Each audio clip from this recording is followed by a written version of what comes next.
Hey everyone and welcome back to our new video. In today's video, I will simply guide you through the steps on how to turn on SSL certificate on Wix website. First of all, go to wix.com and log in to your Wix account and then open the website that you want to turn on SSL certificate for. Now click on Edit Website and this will lead you into the dashboard of your website.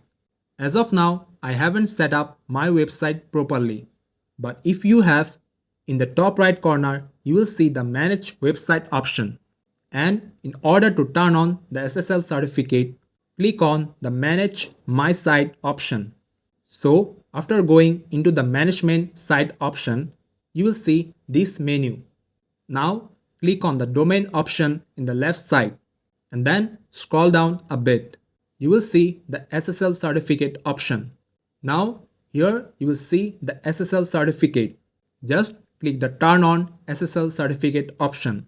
And then it will be turned on and your website will have the SSL certificate. So, this is how you can turn on SSL certificate on Wix website. That's all for now. Thanks for watching this tutorial and we will see you in our next video.